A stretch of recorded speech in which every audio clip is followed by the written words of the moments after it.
আসসালামু আলাইকুম dear students, আজকে আমরা আরেকটি ইম্পর্টেন্ট টপিক পড়ব, সেটি হচ্ছে শক।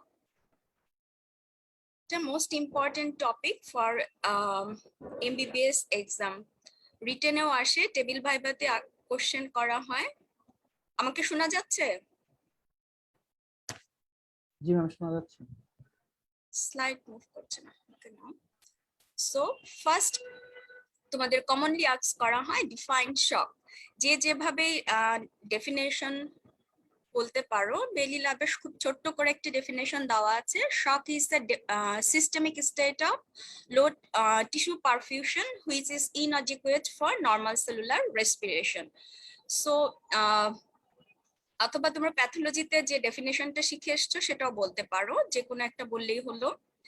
এখন আমরা চলে যাচ্ছি প্যাথোফিজিওলজিতে। শক হলে এই প্যাথোফিজিওলজিক্যাল চেঞ্জ কি হয়? Pathophysiological change at cellular level. Cellular level কি হয়? As perfusion to the tissues is reduced, cells are deprived of oxygen, switch from aerobic to anaerobic metabolism, and the product of anaerobic respiration is not carbon dioxide but lactic acid. You people all know this. তো cellular level কি হচ্ছে? যেহেতু cardiac output কমে যাচ্ছে, তাহলে টিস্যুতে oxygen blood supply কমে যাচ্ছে, oxygen delivery কমে যাচ্ছে। সেক্ষেত্রে সেল অক্সিজেন ঠিক মতো পাচ্ছে না, তো সুইচ করছে অ্যারোবিক থেকে অ্যানারোবিক মেটাবলিজমে, যার ফলে ল্যাকটিক অ্যাসিড প্রোডাকশন হচ্ছে। যখন টিস্যু ইনাফ আন্ডার পারফিউজড হয়, তখন এই ল্যাকটিক অ্যাসিড ব্লাডে অ্যাকুমুলেটেড হয়ে মেটাবলিক অ্যাসিডোসিস করে। আর এট দ্য এন্ডে দেখা যায় যে glucose within the cell is exhausted and anaerobic রেসপিরেশনটাও সিজ হয়ে যায়।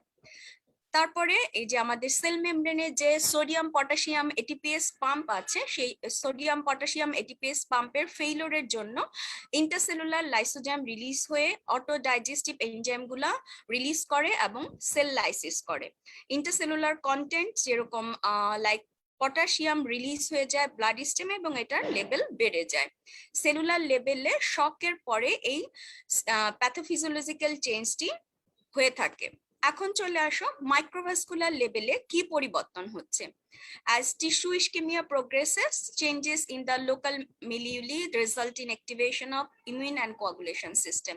Tissue ischemia জন্য immune and coagulation system activation হয়ে যাবে, যার এবং হাইপোক্সিয়া এবং অ্যাসিডোসিস অ্যাক্টিভেট করবে কমপ্লিমেন্ট সিস্টেমকে এবং প্রাইম নিউট্রোফিলসকে, যার ফলে কি হবে? জেনারেশন হবে oxygen free radicals and cytokine, and this mechanism lead to injury to the capillary endothelial cell. এই ক্যাপিলারি এন্ডোথেলিয়াল সেল ড্যামেজের জন্য কি হবে? ক্যাপিলারি বিকামস মানে এন্ডোথেলিয়াম বিকামস লিকি হয়ে যাবে, and space between endothelial cells allow fluid to leak out and tissue edema develop and exacerbating cellular hypoxia. এই vascular level বা microvascular লেভেলে কি হচ্ছে? Activation of coagulation system and immune system. কেন? ইস্কেমিয়ার জন্য। এই হাইপোক্সিয়ান অ্যাসিডোসিস ফার্দার অ্যাক্টিভেট করে কমপ্লিমেন্ট সিস্টেমকে আর নিউট্রোফিলকে, যার ফলে অক্সিজেন ফ্রি রেডিক্যালস জেনারেশন হয় এবং সাইটোকাইন রিলিজ হয়। এই oxygen free radicals and cytokine cell membrane endothelial injury করে এবং এন্ডোথেলিয়ামকে লিকি করে দেয়, এবং that's why tissue oedema develop করে। এবং এই টিস্যু ইডিমার জন্য কি হয়? ফার্দার সেলুলার হাইপোক্সিয়া ডেভেলপ করে। এগুলা সবাই প্যাথোলজিতে ভালো করে পড়ে আসছো, আবার এটাকে রিক্যাপ করা হচ্ছে। এবার চলে আসো হচ্ছে সিস্টেমিক কি পরিবর্তন হচ্ছে বা প্যাথোফিজিওলজিক্যাল চেঞ্জ হচ্ছে। ফার্স্ট হচ্ছে কার্ডিওভাস্কুলার সিস্টেম। শকের জন্য as preload and afterload decreases, there is compensatory baroreceptor response, resulting increased sympathetic activity, release of catecholamines into the circulation and resulting in tachycardia and systemic vasoconstriction. তাহলে এই preload and আফটারলোড কমে যাওয়ার জন্য baroreceptor রেসপন্সের ফলে sympathetic activity বেড়ে যায়। Sympathetic activity বেড়ে গেলে এরা আরেকটা কাজ করে, ক্যাটাকোলামাইন রিলিজ করছে, যার ফলে ট্যাকিকার্ডিয়া হচ্ছে এবং ভেসেলের উপরে সিম্প্যাথেটিক অ্যাকশনটাই হচ্ছে ভেসোকনস্ট্রিকশন, যার এই চেঞ্জটা হচ্ছে কার্ডিওভাস্কুলার লেভেলে। এবার চলে আসো রেসপিরেটরি সিস্টেমে কি চেঞ্জ করে শক থেকে। মেটাবলিক অ্যাসিডোসিস যে ডেভেলপ করেছিল এবং increase sympathetic response result in an increased respiratory rate and minute ventilation to increase excretion of carbon dioxide. এটা কি করে, এই যে আমাদের সেলুলার লেভেলে যে প্যাথোফিজিওলজিক্যাল চেঞ্জ হয়েছে যার ফলে মেটাবলিক অ্যাসিডোসিস ডেভেলপ করেছে, আবার দেখলে যে সিম্প্যাথেটিক অ্যাক্টিভিটিটা বেড়ে গিয়েছে, সেক্ষেত্রে রেসপিরেটরি সিস্টেমে রেসপিরেটরি রেট বেড়ে যাবে এবং এই ভেন্টিলেশন রেটটা বেড়ে যাবে কার্বন ডাইঅক্সাইড বের করে দেওয়ার জন্য, এবং এটা কম্পেনসেট করবে হচ্ছে মেটাবলিক অ্যাসিডোসিসকে কম্পেনসেট করে একটা রেসপিরেটরি অ্যালকালোসিস ডেভেলপ করবে। আমাকে শোনা যাচ্ছে? জি ম্যাম, শোনা যাচ্ছে ম্যাম। ওকে, শোনা না গেলে বলতে হবে, কারণ হচ্ছে একটু সাউন্ড প্রবলেম আছে। রেনাল সিস্টেমে কি পরিবর্তন হচ্ছে? Decrease perfusion pressure in the kidney.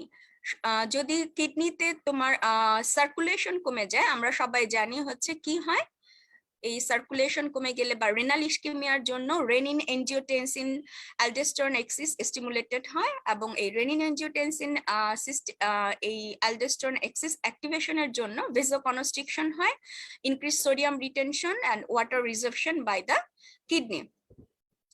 Endocrine সিস্টেমে কি পরিবর্তন হচ্ছে বা কি প্যাথোফিজিওলজিক্যাল চেঞ্জ হচ্ছে?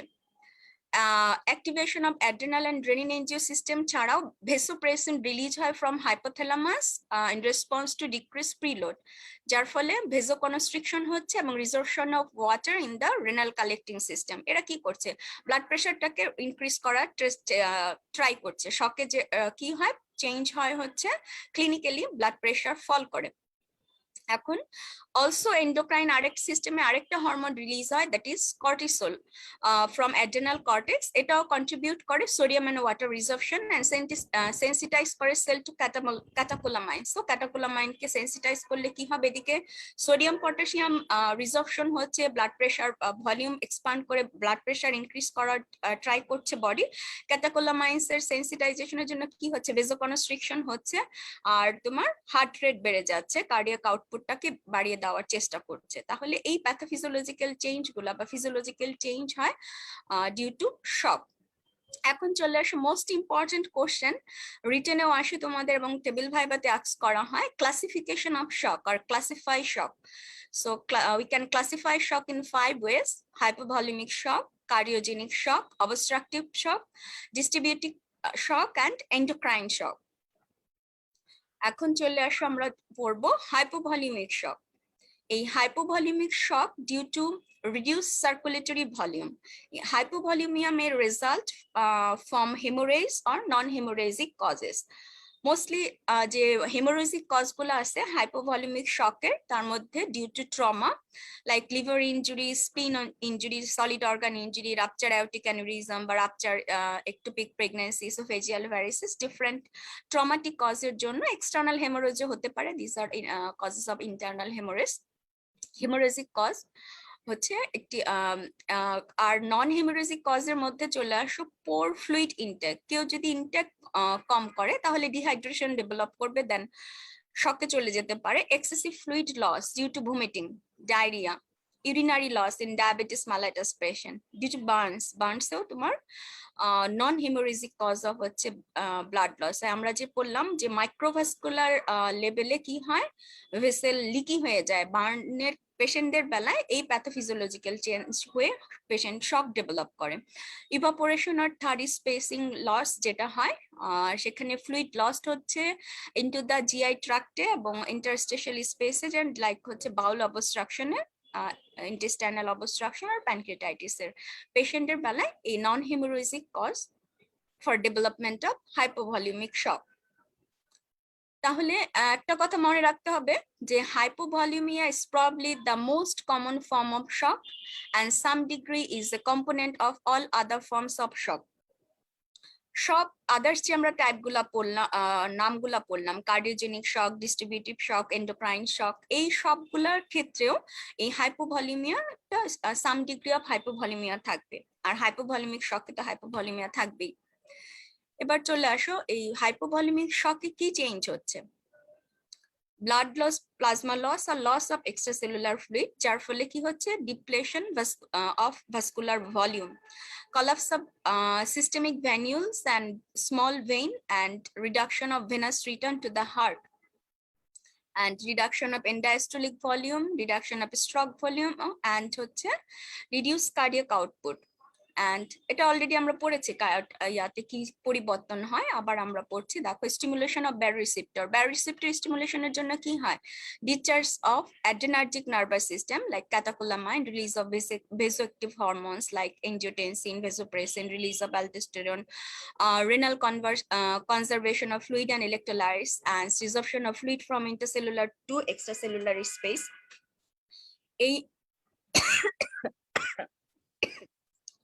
এই চেঞ্জ গুলো যে কি করছে, বডি কম্পেনসেট করছে এই state up to compensatory mechanism of শকে। এই প্যাথোফিজিওলজিক্যাল চেঞ্জটা হচ্ছে হাইপোভলিমিক শকে। এবার চলে আসো কার্ডিওজেনিক শক। সরি,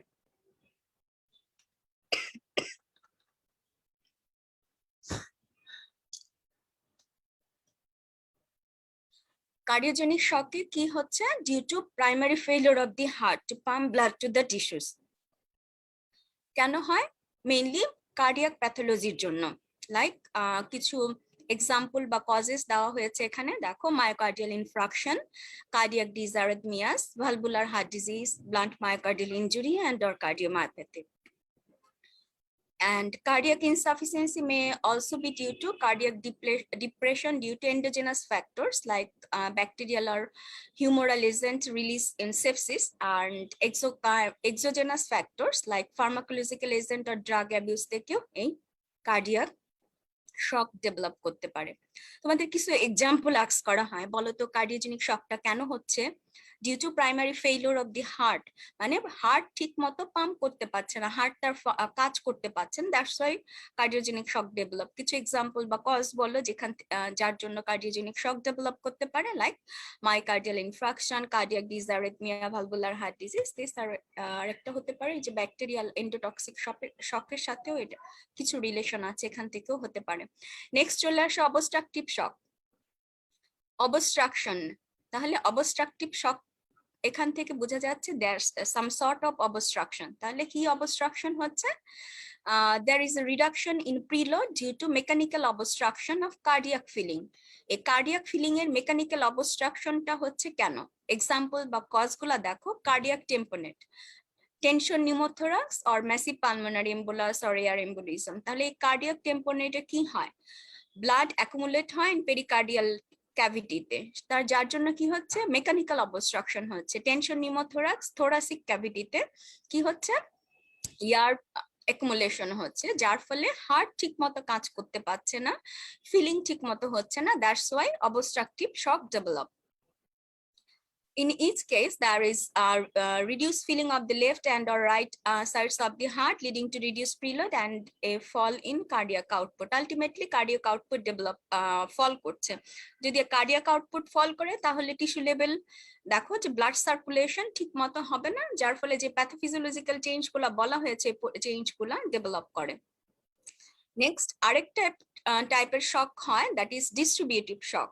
এই ডিস্ট্রিবিউটিভ শক ইনক্লুডস করে থ্রি ভ্যারাইটি। আগে আমরা এই ক্লাসিফিকেশন আলাদাভাবে বলতাম, অ্যানাফাইলেকটিক শক বা সেপটিক শক, আর স্পাইনাল কর্ড ইনজুরি বা স্পাইনাল ইনজুরির জন্য যে শক হয় নিউরোজেনিক শক।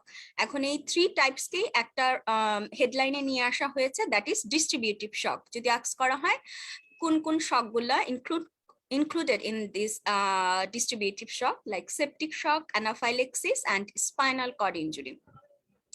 এখানে কি হচ্ছে? Inadequate organ perfusion is accompanied by vascular dilatation by hypotension, low systemic vascular resistance, inadequate afterload, and a resulting abnormally high cardiac output. এখানে mainly vasodilatation হয়। vasodilatation এর জন্য এই তো abnormally high cardiac output হচ্ছে। লো ভাস্কুলার রেজিস্ট্যান্স। দেখো একটা in অ্যানাফাইলেক্সিসে কি চেঞ্জ হচ্ছে, ভেজোডাইলেটেশনটা হয় কেন, ডিউ টু হিস্টামিন রিলিজ। যে কোনো একটা অ্যানাফাইলেক্সিসে আমরা জানি যে হিস্টামিন রিলিজ হয়, হিস্টামিনের কাজ হচ্ছে ভেজোডাইলেটেশন করা। আবার হাই স্পাইনাল কর্ড ইনজুরিতে কি হবে, failure of sympathetic outflow. Sympathetic outflow যদি ফেইলিওর হয়, সিম্প্যাথেটিক সিস্টেমের আমাদের ভেসেলের উপরে কাজ হচ্ছে ভেজোকনস্ট্রিকশন করা। যদি সিম্প্যাথেটিক অ্যাক্টিভিটি উইথড্র হয় তাহলে অটো ভেজোডাইলেটেশন হবে। And the cause in sepsis is less clear, but is related to release of bacterial product, mainly endotoxin দিয়ে হয়, exotoxin দিয়েও শক হতে পারে। And এরা কি করে, অ্যাক্টিভেশন করে cellular and humoral component of the immune system, যার ফলে কি হচ্ছে, maldistribution of blood flow at the microvascular level, arteriovenous shunt হচ্ছে, এবং dysfunction of cellular utilisation of oxygen. এখন চলে আসো সেপটিক শকটা একটু বলি। যদি ফ্লো চার্টে বলা হচ্ছিল যে endotoxin or other microbial products এর কিছু এক্সোটক্সিনও করে, কি করে, অ্যাক্টিভেশন করে কমপ্লিমেন্ট সিস্টেমকে। এদিকে নিউট্রোফিল এন্ড ম্যাক্রোফেজকেও অ্যাক্টিভেশন করছে, সাইটোকাইনস এন্ড ফ্রি রেডিক্যালস। এরা কি করে, এন্ডোথেলিয়াল সেল অ্যাক্টিভেশন করে, যা প্রো কোয়াগুলেন্টকে অ্যাক্টিভেট করে, nitric oxide, interleukin, reactive oxygen species দরকার নেই, নাইট্রিক অক্সাইড আর ইন্টারলিউকিন মনে রাখলেই হবে। এরা কি করে, মাইক্রোভাস্কুলার লেভেলে কিছু চেঞ্জ করছে, থ্রোম্বোসিস করছে, টিস্যু ইসকেমিয়া করছে, এবং নাইট্রিক অক্সাইডের যে মেইন ফাংশন বলা হলো ভেজোডাইলেটেশন করে, increase permeability, decrease tissue perfusion and systemic effects করবে, যার ফলে মাল্টি অর্গান ফেইলিওর করে বা মাল্টি অর্গানকে ইনভলভমেন্ট করে। যদি এই সেপটিক শক প্রসিড করতে থাকে অ্যাট দ্য এন্ডে, বা যে কোনো শক প্রসিড করলে অ্যাট দ্য এন্ডে multi organ failure then death.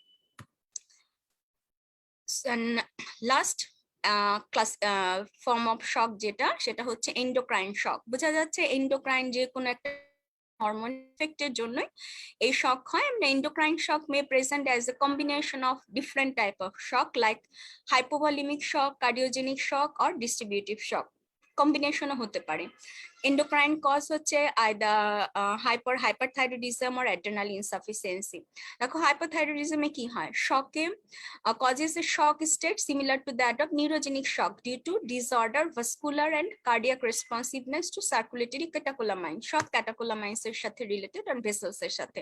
and adrenal insufficiency তে shock হচ্ছে hypovolemia and a poor response to circulating and exogenous catecholamines. Next আমাদের ক্লাসিফিকেশন কমপ্লিট। আমরা 5 টাইপের ক্লাসিফিকেশন বললাম, হাইপোভলিমিক, কার্ডিওজেনিক, ডিস্ট্রিবিউটিভ, এন্ডোক্রাইন, আর আরেকটা কি বললাম, অবস্ট্রাকটিভ শক।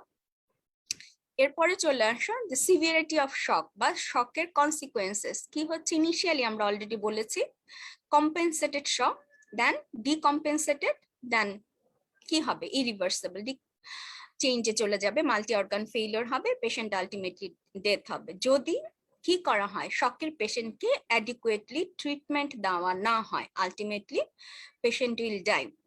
তাহলে এই সিভিরিটি শক, ফার্স্ট হচ্ছে কম্পেনসেটেড শক।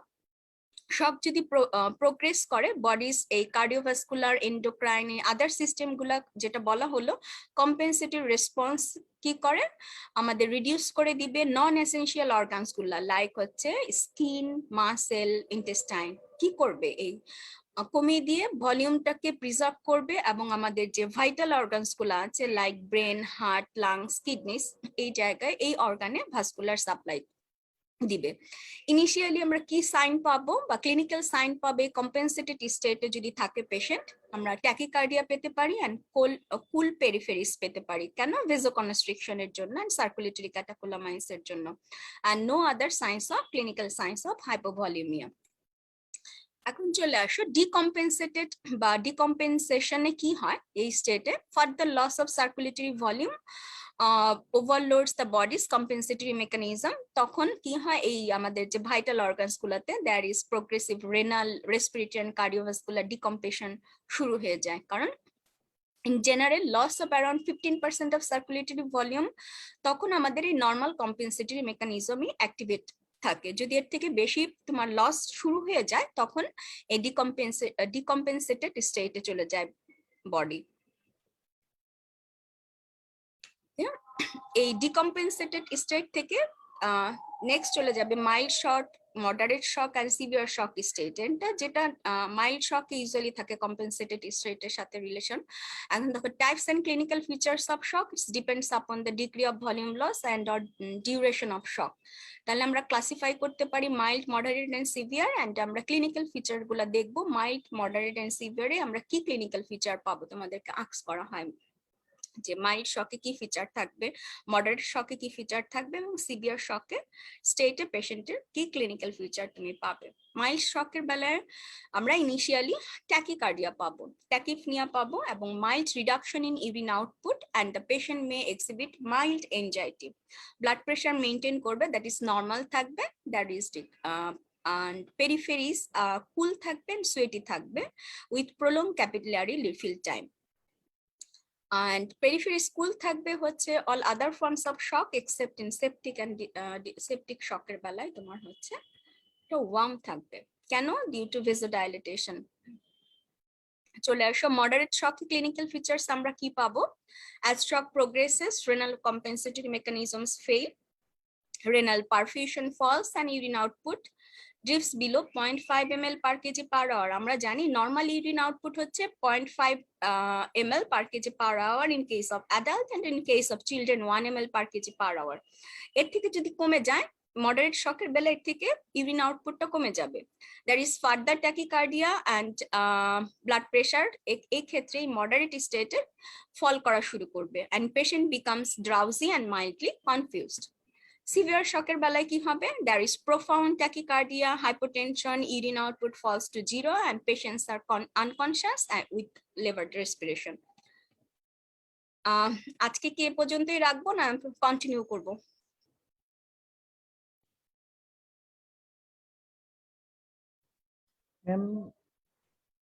আমি শুনতে পাচ্ছি না, কন্টিনিউ করব? কন্টিনিউ করতে পারেন। আচ্ছা ঠিক আছে। যেটা বলেছিলাম যে কনসিকোয়েন্সেস, আমরা এরপরে চলে যাচ্ছি। আমরা বলেছি অলরেডি কম্পেনসেটেড শক যেটা রিসাসিটেশন করলে কম্পেনসেটেড হয়ে যাবে। একটা হলো বডি সিস্টেম, আমাদের ডিফারেন্ট সিস্টেম কম্পেনসেট করবে, আর আমরা ট্রিট করে বা রিসাসিটেশন করে পেশেন্টকে তার নর্মাল স্টেটে বা ফিরিয়ে আনবো। কিন্তু যদি এটা কনসিকোয়েন্সেস বা ফেট কি হতে পারে? ফেট হতে পারে আনরিসাসিটেবল শক, মানে রিসাসিটেশন করেও আমরা পেশেন্টকে ফিরিয়ে আনতে পারছি না, দেন মাল্টি অর্গান ফেইলিউর, দেন ডেথ। এখন আনরিসাসিটেবল শকের কি হচ্ছে? Patients who are in profound shock for a prolonged period of time become unresuscitable। Cell death from cellular ischemia, already বলেছি কিভাবে সেল ডেথ হচ্ছে cellular ischemiaতে। The ability of the body to compensate is lost, myocardial depression and loss of responsiveness to fluid or inotropic therapy, that is drug দিয়ে যে আমরা ডোবিউটামিন বা যে কোনো আয়োনোট্রপিক drugs যদি আমরা দিই সেগুলোতেও ফেল করে যাচ্ছে। Peripherally, there is loss of ability to maintain systemic vascular resistance and further hypotension develop করছে, এবং peripheries no longer respond appropriately to vasopressor agent। Ultimately কি হচ্ছে? Death is the inevitable result।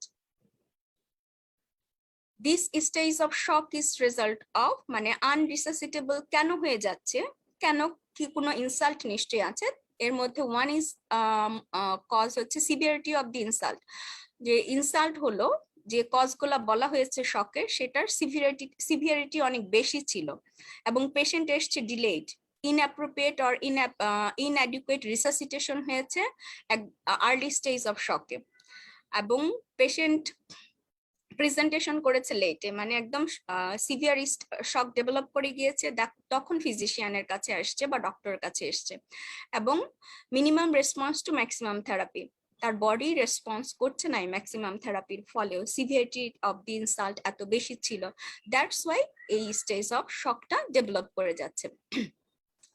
Next যেটা multi organ failure কেন develop করছে? The result of prolong systemic ischemia and reperfusion injury is end organ damage and multiple organ failure।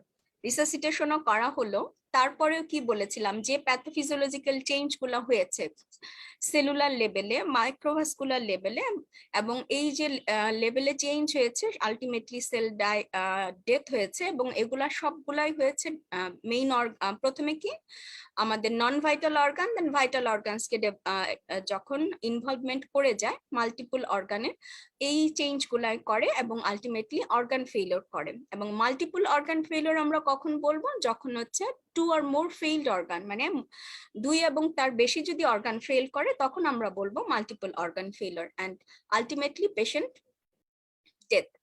এটা chance বেশি, multiple organ ফেইলিওরের patient back করার chance খুবই কম। Mortality হচ্ছে 60%, but 40% chance of survival of the patient. এখন আসে effects of organ failure. কোন অর্গানে কি ইফেক্ট হয়? লাংসে কি হচ্ছে? Acute respiratory distress syndrome develop করছে।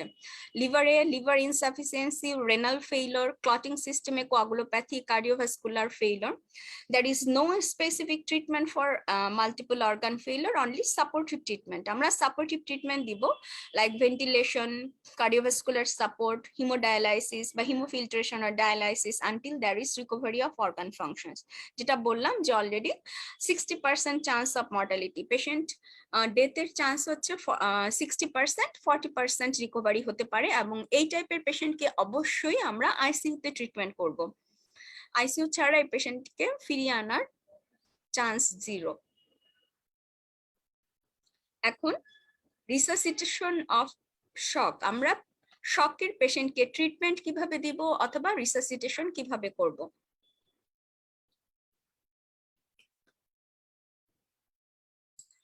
ফার্স্ট রিসাসিটেশন ম্যানোভার যে কাজগুলো বলা হয়েছে, আমরা কি করব? তার এয়ারওয়ে দেখব, অক্সিজেনেশন দিব এবং ভেন্টিলেশন করব। একটা principal of management in case of trauma যদি হয় হেমোরেজিক শক থেকে, আমরা কি এটিএলএস গাইডলাইনে চলে যাব, ইনিশিয়াল অ্যাসেসমেন্ট করব এন্ড রিসাসিটেশন স্টার্ট করে দিব। কজ ফাইন্ড আউট করার জন্য আমরা দেরি করব না, আমরা র্যাপিড ক্লিনিক্যাল এক্সামিনেশন করব, দেন আমরা ফ্লুইড রিপ্লেসমেন্ট স্টার্ট করে দিব। If there is initial doubt about the cause of the shock, it is safer to assume the cause is hypovolemia and begin with fluid resuscitation and then assess the response. আর একটা এমনিতেও বলা হয়েছে যে আদার form of শকের বেলাও হাইপোভলিউমিয়া, সাম degree of হাইপোভলিউমিয়া develop করে যায়, সেক্ষেত্রে আমাদের বেটার হচ্ছে আমরা আইভি ক্যানুলা ইনসার্ট করব, আইভি ফ্লুইড স্টার্ট করে দিব, র্যাপিড ক্লিনিক্যাল এক্সামিনেশন করব এবং কজ সর্ট আউট করার ট্রাই করব। পেশেন্ট যেহেতু শকে আছে, ভলিউম এক্সপান্ড করতে হবে, দ্যাটস আমরা ফ্লুইড থেরাপি দিচ্ছি। দেখো, in all cases of shock regardless of classification, hypovolume and inadequate preload must be addressed before other therapy is instituted. তাহলে আমরা হাইপোভলিউমে অ্যাড্রেস করে ফার্স্ট থেরাপি অলরেডি বলে ফেলেছি, ইন্টারভেনাস এক্সেস করব এবং আইভি ফ্লুইড স্টার্ট করে দিব। কেন ওয়াইড বোর আইভি ক্যানোলা, কেন আমরা সেন্ট্রাল ভেনাস ক্যাথেটার দিয়ে ইনিশিয়ালি শক ম্যানেজমেন্ট করব না? আইভি ক্যানোলা দিয়ে বা ওয়াইড বোর ক্যানোলা দিয়ে র্যাপিড রিসাসিটেশন করা বা র্যাপিড অ্যামাউন্ট অফ ফ্লুইড দেওয়া সম্ভব। Long narrow line such a central venous catheter have too high resistance to allow rapid infusion and are more appropriate for monitoring than fluid replacement therapy. আমরা central venous line দিয়ে fluid therapy monitor করব, then হচ্ছে therapy দেওয়ার থেকে আমরা short wide bore canola দিয়েই আমরা resuscitation করব।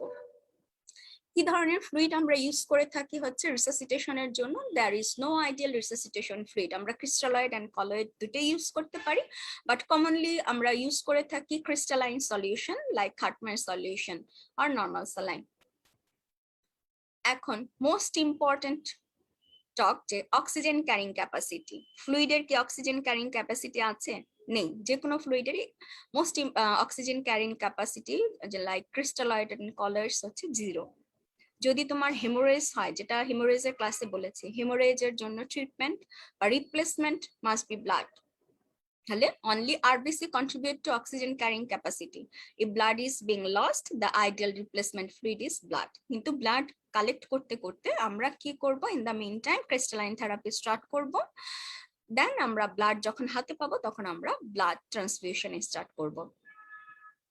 আর হাইপোটনিক সলিউশন আমরা ইউজুয়ালি আইসোটনিক সলিউশন দিব, হাইপোটনিক সলিউশন লাইক ডেক্সট্রোজ যেটা, আর পোর ভলিউম এক্সপান্ডার। সো অনেক বেশি লাগে তোমার ভলিউম এক্সপানশনের জন্য, দ্যাটস ওয়াই আমরা হাইপোটনিক সলিউশন ইউজ করব না ইন কেস অফ শক বা haemorrhage. Replacement with all other solution will provide. তাহলে আমরা এই আদার্স যে ফ্লুইড কেন দিচ্ছে, একটা ভলিউমসটাকে সাপোর্ট দিচ্ছে না, ইমপ্রুভ অর্গান পারফিউশন, আর যতক্ষণ আমরা ব্লাড না পাচ্ছি ততক্ষণ আমরা এই রিপ্লেসমেন্ট থেরাপি চালিয়ে যাব। এখন এই ফ্লুইড রেসপন্স বা শকের পেশেন্টকে আমরা এই ডাইনামিক ফ্লুইড রেসপন্সের ক্যাটাগরাইজ করতে পারি এন্ড ডাইনামিক ফ্লুইড থেরাপি দিতে পারি। ফ্লুইড যেটা হচ্ছে shock status can be determined dynamically by the cardiovascular response to the rapid administration of a fluid bolus. এই ফ্লুইড বোলাস কতটুকু হবে, 250 to 500 ml ফ্লুইড আমরা দিব র্যাপিডলি ওভার 5 to 10 মিনিটস। দেন আমরা কার্ডিওভাস্কুলার রেসপন্স দেখবো ইন টার্মস অফ কি কি দেখবো, আমরা হার্ট রেট দেখবো, ব্লাড প্রেশার দেখবো এবং সেন্ট্রাল ভেনাস প্রেশার দেখবো। এটা কে আমরা এগেন ক্লাসিফাই করতে পারি 3 ক্যাটাগরিতে। এই ফ্লুইড ডাইনামিক ফ্লুইড রেসপন্স দেওয়ার পরে responder, transient responder and non responders. Responders কাদেরকে বলবো, যাদের ইমপ্রুভমেন্ট হয়ে যাবে ইন দেয়ার কার্ডিওভাস্কুলার স্ট্যাটাস এবং সেটা সাস্টেইন করবে, মানে তার 10 to 20 মিনিটস পর বা 30 মিনিটস পর তার ফল করে যাবে না, কার্ডিওভাস্কুলার স্ট্যাটাসটা তার সাস্টেইন থাকবে, সে হিমোডাইনামিক্যালি স্টেবল থাকবে, like pulse rate, blood pressure, urine output, everything, central venous pressure. And these patients are not actively losing fluid but require filling to a normal volume status. মানে এই responder যারা, তাদেরকে আমরা ধরে নিব তাদের কোনো ফ্লুইড লস আর হচ্ছে না এবং তাদের আমরা ফিলিংটা করব কেন, তার যে ভলিউমটা লস হয়েছিল সেই নর্মাল ভলিউম স্ট্যাটাসটাকে মেইনটেইন করার জন্য। ট্রানজিয়েন্ট রেসপন্ডার কারা, have an improvement with then revert to the previous state over the next 10 to 20 minutes.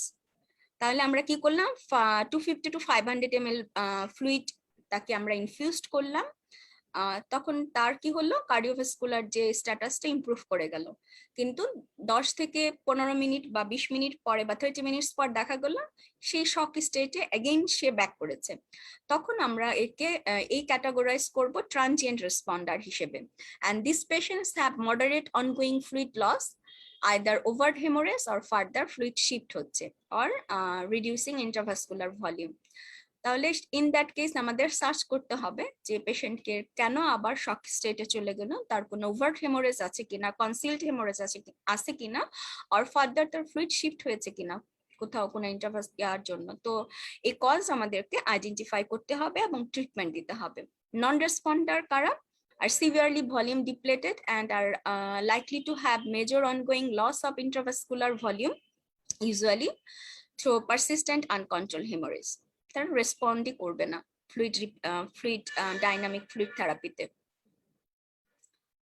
আমরা শকের পেশেন্টকে ফ্লুইড রিপ্লেসমেন্ট ছাড়া আরো কিছু সাপোর্ট দিয়ে থাকি, ড্রাগস থেরাপি দিয়ে থাকি, লাইক হচ্ছে vasopressor and inotropic support. Vasopressor or inotropic therapy is not indicated as first line therapy in hypovolemia.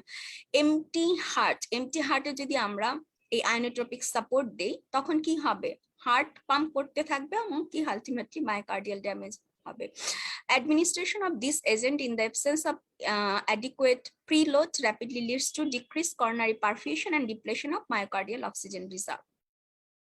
তাই না, আমরা যদি হচ্ছে এই এমটি হার্টে এই এজেন্ট দেই, ওরা কি করবে, এরা increase heart rate, increase stroke volume, increase cardiac output, এগুলো করার জন্য এটা পাম্প করতে থাকবে, যার জন্য হার্ট নিজে তার হচ্ছে সাপ্লাই পাবে না, পারফিউশন, করোনারি পারফিউশন কমে যাবে এবং তার অক্সিজেন ডিমান্ড কমে যাবে এবং কার্ডিয়াক ফেইলিওর ডেভেলপ করবে।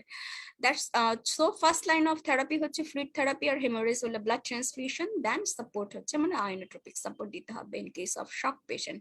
আর ভেসোপ্রেসর এজেন্ট লাইক হচ্ছে নন অ্যাড্রেনালিন বা phenylephrine are indicated in distributive shock state like sepsis or neurogenic শকের বেলায় আমরা এই ভেসোপ্রেসর এজেন্ট ইউজ করব।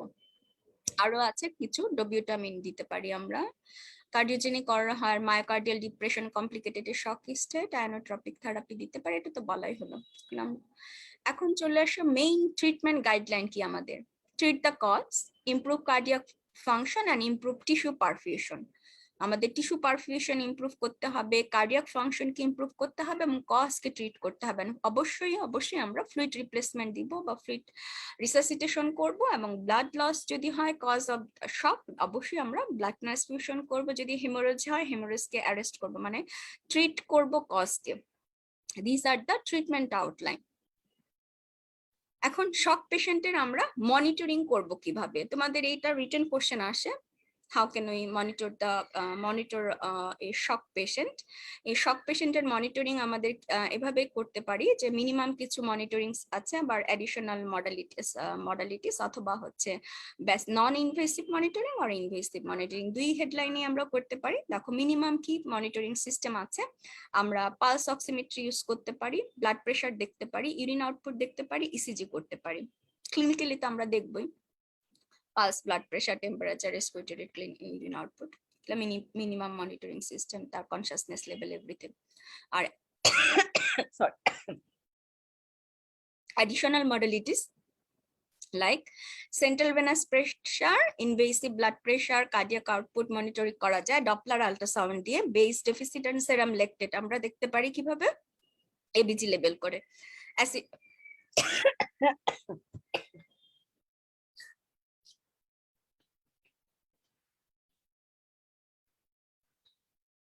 আর এবার আলাদা করে লেখা হয়েছে এখানে দেখো কার্ডিওভাস্কুলার মনিটরিং টুলস বা মনিটরিং যে সিস্টেম আছে, মিনিমাম বা নন ইনভেসিভ মনিটরিং, আমরা হার্ট রেট দেখতে পারি, সিজি করতে পারি, অক্সিজেন স্যাচুরেশন দেখতে পারি পালস অক্সিমিটার দিয়ে, নন ইনভেসিভ ব্লাড প্রেশার দেখতে পারি।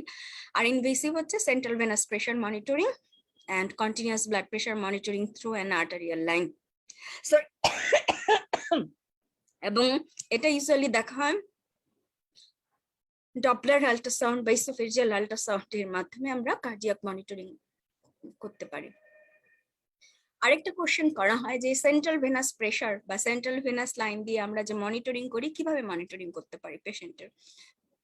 CPV, central venous pressure measurement should be assessed dynamically as response to a fluid challenge. আমরা যে ডাইনামিক ফ্লুইড থেরাপি দিলাম বা ফ্লুইড চ্যালেঞ্জ করলাম, রেসপন্ডার, নন রেসপন্ডার এন্ড হচ্ছে কি ট্রানজিয়েন্ট রেসপন্ডার, সেই রকমই যে ফ্লুইড বোলাস দিয়ে আমরা এই সেন্ট্রাল ভেনাস প্রেশারটাকে মেজার করব, ইনফিউজড করব র্যাপিডলি ওভার 5 to 10 minutes, দেন আমরা যদি CPB response rates of 2 to 5 centimeter of water pressure, then which gradually drift back to the original level over 10 to 20 minutes, তখন আমরা ধরে নিব it's normal, central venous pressure টা normal, R patient with no change in their CPV are empty and require further fluid replacement, মানে যদি প্রেসারের কোনো change না হয় ধরে নিব আমাদের কোনো হচ্ছে লাইক নন রেসপন্ডারদের মতো যে সিপিভির কোনো চেঞ্জ হয় নাই, তার অনগোয়িং লস আছে, তাকে আমাদের ফার্দার ফ্লুইড রিসাসিটেশন করতে হবে। আর পেশেন্ট উইথে হচ্ছে large sustained raise in CPV have high preload and an element of cardiac insufficiency or volume overload, যদি প্রেসারটা অনেক বেশি পাওয়া যায় তখন আমরা ধরে নিব যে ভলিউম ওভারলোড হয়ে গিয়েছে, আমরা অনেক বেশি ফ্লুইড দিয়ে ফেলেছি এবং তখন আমাদের এটাকেও কারেকশন করতে হবে। সো ওভার কারেকশনও করা যাবে না, ওভার কারেকশন করলেও পেশেন্ট কি হবে, ফ্লুইড ওভারলোড হয়ে পেশেন্ট ডিটোরিয়েট করবে। কার্ডিয়াক আউটপুট বলেছি অলরেডি, কার্ডিয়াক আউটপুট মনিটর করতে পারি আমরা invasive cardiac monitoring system like permanently artery catheter দিয়ে, আর non invasive monitoring like Doppler ultrasound দিয়ে। এই দুটাই সবচেয়ে easiest way for monitoring of cardiac output. এখন সিস্টেমিক অর্গান পারফিউশন আমরা কিভাবে দেখতে পারি, সিস্টেম ওয়াইজ বলছি। প্রথমে তো হেডলাইন বলা হয়েছে আমরা কিভাবে শক পেশেন্টকে মনিটর করতে পারি। সিস্টেমিক এন্ড অর্গান পারফিউশন আমরা দেখতে পারি base deficit and lactate level, যেটা দেখতে পারি বলেছে এবিজি লেভেল করে, মিক্সড ভেনাস অক্সিজেন স্যাচুরেশন আমরা দেখতে পারি। আর অর্গান পারফিউশন দেখতে পারি মেইনলি কিডনিতে কি দেখবো, আমাদের ইউরিন আউটপুট কমে গেছে, আমরা অবশ্যই ধরে নিব কিডনিতে পারফিউশন কমে গিয়েছে। ব্রেইনের যেটা consciousness level, tissue oxygen electrode, পাওয়া যায় এখন, নিয়ার ইনফ্রারেড স্পেকট্রোস্কোপি, এগুলো দরকার নেই। টিস্যু অক্সিজেন ইলেক্ট্রোড তোমাদের জন্য এগুলো অনেক বেশি বলে ফেলেছি, এতটুকু অতখানিক লাগবে না। তোমরা যদি সেম শুধু হেডলাইন বলতে পারো, নন ইনভেসিভ, কিছু ইনভেসিভ মনিটরিং টুলস, আর যারা এগুলা বলতে পারবে অবশ্যই তাদের জন্য ভালো, যে আমরা ধরে নেব তুমি ভালো পড়াশোনা করেছো। মাসেলের ক্ষেত্রেও দেখো টিস্যু অক্সিজেন ইলেকট্রোড বা নিয়ার ইনফ্রারেড স্পেকট্রোস্কোপি দরকার নাই, টিস্যু অক্সিজেন ইলেকট্রোড বলতে পারলেই হবে। গাটে আমরা লেজার ডপলার ফ্লোমেট্রি করতে পারি বা গাট মিউকোজাল পেস দেখতে পারি। আমরা মনিটরিং এ এগেইন ব্যাক করি, monitoring of for patient in shock আমরা বলবো একদম সিম্পল হেডলাইনে বেসিক কিছু non-invasive monitoring and invasive monitoring. Non-invasive monitoring এর বেলায় আমরা কি দেখব? Pulse, blood pressure, temperature, respiratory rate, urine output, blood pressure, pulse oximetry দিয়ে আমরা অক্সিজেন স্যাচুরেশন দেখব, ইসিজি মনিটরিং করতে পারি। This all are the non-invasive measure. Some invasive monitoring tools: central venous pressure, invasive blood pressure, cardiac output, base deficit and serum electrolytes। Blood নিয়ে পরীক্ষা করে দেখবো, blood sample দিয়ে। কার্ডিয়াক আউটপুটের আবার আমরা দেখতে পারি কিছু non invasive and invasive. Doppler, এটা অবশ্য ইনভেসিভে চলে যাবে, ডপলার আল্ট্রাসাউন্ড ইনভেসিভ লাগে, আমাদের হচ্ছে ইসোফেজিয়াল ডপলার ইউজ করতে হয়। আর হচ্ছে আমরা আদার্স ইনভেসিভ, যে ইনভেসিভ ব্লাড প্রেশার বা সেন্ট্রাল ভেনাস প্রেশার দেখেও পেশেন্টকে মনিটরিং করতে পারি। এতটুকু বলতে পারলেই হবে এমবিবিএস লেভেলে। বাকি যেটা বলেছি অ্যাডিশনাল এক্সট্রা, কিন্তু এই সেন্ট্রাল ভেনাস প্রেশার এই চেঞ্জটা তোমরা বলতে পারলে এটা ভালো। টেবিল ভাইভাতে যদি আস্ক করা হয় এটা বলতে পারো, তাহলে অবশ্যই অনার্স মার্ক পাবে। ভালো, নেক্সট চলে আসো। শক মোটামুটি শেষ আমাদের। তোমাদের জন্য একটা কোশ্চেন, তোমরা কোশ্চেন করার আগে সিনারিওটা like this is 19-year-old male is brought to the hospital after sustaining an abdominal injury while playing rugby, যেটা আমাদের দেশের না, ধরে নাও হচ্ছে একটা অ্যাবডোমিনাল ইনজুরি হয়েছে ফুটবল খেলতে গিয়ে। He is complaining of left upper abdominal pain and has some bruising over same area. Left upper abdominal pain and has some bruising over same area. His pulse rate is 140 per minute and blood pressure 100/80 millimeter of mercury. Which is the type of shock? Septic shock, cardiogenic shock, hypovolemic shock, or none?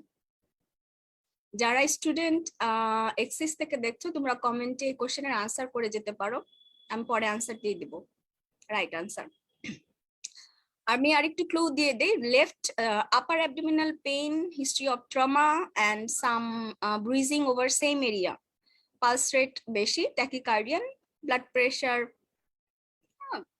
ফল করে যাচ্ছে। In that case কি হচ্ছে, আমরা কি কোন টাইপের শক হচ্ছে তোমাদেরকে এটা আনসার দিতে হবে, কিন্তু আমি সিনারিওতে বলে দিচ্ছি যে upper abdominal pain and bruising and trauma most probably splenic injury হতে পারে। কোশ্চেন তো ইজি হয়ে গেল। Next, that's all for today. তোমাদের কারো কোনো যদি কোশ্চেন থাকে তোমরা কোশ্চেন করতে পারো।